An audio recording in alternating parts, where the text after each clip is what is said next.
नमस्कार, स्वागत है आपका हमारी खास पेशकश में। मैं हूं विवेक मित्तल। लगातार दोस्तों हम बात करते हैं mid cap small cap funds पर, और आजकल चिंताएं भी ज़्यादा होने लगी हैं क्योंकि कहीं से सेबी, कहीं से आरबीआई का कुछ ना कुछ प्रेशर कुछ कंपनीज पर, और कहीं ना कहीं एनालिस्ट की recommendation mid cap small cap को लेकर कि वो चेता रहे हैं कि आपको सतर्क रहना चाहिए। तो कहीं ना कहीं एक निवेशकों के मन में थोड़ा सा डर भी बन रहा है। लेकिन ये डर कैसे दूर होगा या ये डर और बढ़ेगा, इस पर 15 मार्च से अब आपको डेटा मिलना शुरू हो जाएगा, क्योंकि 15 मार्च से जो भी mid cap small cap mutual funds हैं उनको अपने स्ट्रेस टेस्ट का रिजल्ट्स देना होगा। और ये केवल इस 15 मार्च को नहीं देना होगा, हर महीने की 15 तारीख से पहले उनको पिछले महीने की अपनी जो भी पोर्टफोलियो जो उनका फंड होता है उसका स्ट्रेस टेस्ट का रिजल्ट उनको देना ही होगा। अब ये 5 पॉइंट ऐसे कौन से हैं जिनके बेसिस पर उनको अपना ये तथ्य देने होंगे, कौन से ऐसे पॉइंट्स हैं जहां पर कि उनको डेटा देना होगा, ये 5 पॉइंट्स पर बात करते हैं। पहला पॉइंट है पोर्टफोलियो का स्टैंडर्ड डेविएशन।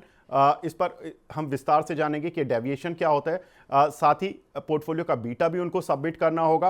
पोर्टफोलियो और बेंचमार्क इंडेक्स का ट्रेलिंग पी मल्टीपल भी बताना होगा उनको। पोर्टफोलियो का टर्नओवर भी बताना होगा, और 25 से 50% पोर्टफोलियो को बेचने में लगने वाले दिन यानी कि लिक्विडिटी भी बतानी होगी। तो पहले तथ्य को समझते हैं, यानी कि पहले पॉइंट को समझते हैं कि पोर्टफोलियो का जो एनुअलाइज्ड यानी कि वार्षिक स्टैंडर्ड डेविएशन है, इसका मतलब क्या है। अगर हम देखें तो स्टैंडर्ड डेविएशन होता है वॉलेटिलिटी का एक इंडिकेटर, यानी कि अगर स्टैंडर्ड डेविएशन ज़्यादा है तो यानी कि आपके पोर्टफोलियो में किसी भी बाजार के उतार चढ़ाव में ज़्यादा बदलने की संभावना है। जैसे कि अगर मार्केट मान लीजिए बहुत तेज़ी से चढ़ता है, तो अगर आपके पोर्टफोलियो का स्टैंडर्ड डेविएशन जिसमें आपने पैसा लगा रखा है जिस म्यूचुअल फंड में, उसका स्टैंडर्ड डेविएशन अगर उस पोर्टफोलियो का ज़्यादा है तो आपका फंड हो सकता है कि मार्केट के रिटर्न से भी ज़्यादा अच्छा परफॉर्म करता हुआ दिखाई दे या ज़्यादा तेज होता हुआ दिखाई दे। वहीं अगर हम देखें तो पोर्टफोलियो का अगर स्टैंडर्ड डेविएशन थोड़ा कम है तो यानी कि वॉलेटिलिटी आपके फंड में थोड़ी सी कम रहेगी। तो ये एक बहुत इंपॉर्टेंट मेजरमेंट है रिस्क को कैलकुलेट करने का। दूसरा अहम पॉइंट वो है पोर्टफोलियो का बीटा। पोर्टफोलियो का बीटा कहा जाता है कि एक 1 नंबर जो होता है उससे अगर नीचे रहता है तो पोर्टफोलियो थोड़ा सा लेस एग्रेसिव है, यानी कि अगर मार्केट में 10% की गिरावट देखने के लिए मिली और आपके पोर्टफोलियो का बीटा 1 से कम है तो आपका जो पोर्टफोलियो होगा वो 10% से कम गिरेगा। अगर पोर्टफोलियो का बीटा 1 से ज्यादा है तो आपका जो रिटर्न होगा वो उसी हिसाब से होगा, यानी कि अगर मार्केट 10% गिरा और आपका बीटा मान लीजिए 1.2 या 1.5 है आपके पोर्टफोलियो का, तो आपका जो पोर्टफोलियो है उसके गिरने के चांसेस 12 से 15%, यानी कि अगर 1.2 है तो वो 12% तक गिर सकता है, 1.5 है तो 15% तक गिर सकता है। तो ये एक पोर्टफोलियो का बीटा भी अब म्यूचुअल फंड कंपनीज को बताना होगा, जो एक इंपॉर्टेंट बैरोमीटर है जब आप अपने किसी भी फंड का सिलेक्शन करते हैं।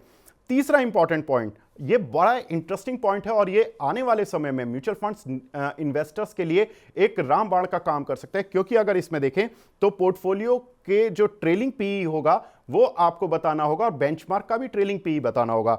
अगर मान लीजिए एक म्यूचुअल फंड ने अपने पोर्टफोलियो में 40 कंपनियां खरीद रखी हैं, तो इन 40 कंपनियों का जो ट्रेलिंग यानी कि जो पिछले साल का जो पी मल्टीपल है वो आपको बताना होगा, यानी कि म्यूचुअल फंड्स को उसको लिख कर देना होगा कि ये हमारी 40 कंपनियों का पी मल्टीपल है। अब आप जब म्यूचुअल फंड सेलेक्ट करते हैं तो सबसे बड़ा चैलेंज यही होता है कि कौन से म्यूचुअल फंड हाउस का फंड सेलेक्ट करें, और उसमें भी कौन सा पर्टिकुलर फंड। अगर आप mid cap small cap fund में जा रहे हैं और आप किसी पर्टिकुलर हाउस को लेकर कंफ्यूज हैं कि आपको एसबीआई का खरीदना है, आपको एचडीएफसी का खरीदना है, एक्सिस का खरीदना है, किस म्यूचुअल फंड का आपको mid cap small cap fund खरीदना चाहिए, तो यहां से आपको एक सहायता मिल जाएगी कि किसका पी मल्टीपल कम चल रहा है। यहाँ का पी मल्टीपल जिस फंड का कम होता है जनरली ये माना जाता है कि वो फंड आकर्षक होता है या वो शेयर आकर्षक होता है। तो अगर आपको ये पी मल्टीपल मिलने लगेगा तो म्यूचुअल फंड्स को सेलेक्ट करने में काफ़ी आसानी होगी। चौथा पॉइंट है पोर्टफोलियो का टर्नओवर। जिस पोर्टफोलियो में टर्नओवर ज़्यादा रहता है, यानी कि वो पोर्टफोलियो लगातार अपने फंड में बाइंग या सेलिंग करता रहता है, इसका मतलब है कि आपका जो पैसा आपने दिया हुआ है म्यूचुअल फंड को वो लगातार पैसे को से खरीद बेच ज़्यादा तेज़ी से कर रहे हैं।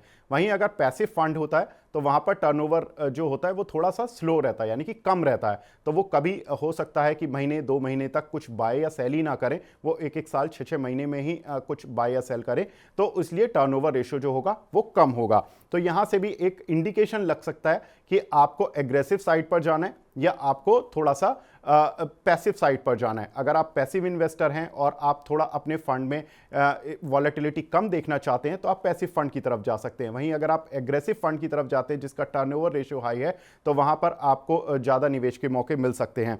साथ ही अगर देखें तो सबसे इंपॉर्टेंट पॉइंट जो पांचवा है वो है कि 25 से 50% तक आपको अपने पोर्टफोलियो को बेचने में कितने दिन लगेंगे, ये भी डेटा बताना होगा। ये बड़ा इंपॉर्टेंट है क्योंकि अक्सर होता क्या है कि कई बार मार्केट में फॉल आता है, निवेशक डर जाते हैं। जैसे हमने कोविड में भी देखा था, निवेशक डर गए थे बहुत सारे, और उस समय पर आपको पैसे की ज़रूरत लगती है कि सभी को लगता है कि जल्दी से अपना पैसा निकाल लें।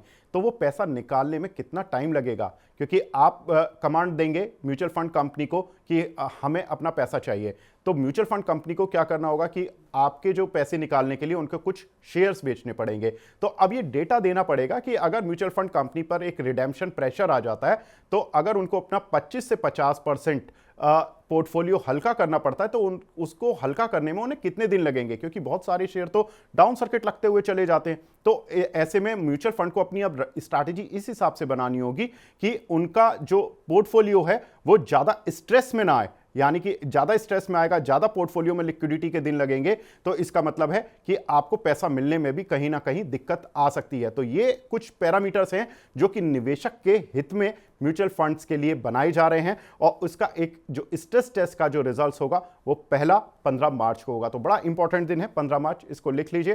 फिलहाल इस पेशकश को यहीं पर समाप्त करते हैं। नमस्कार।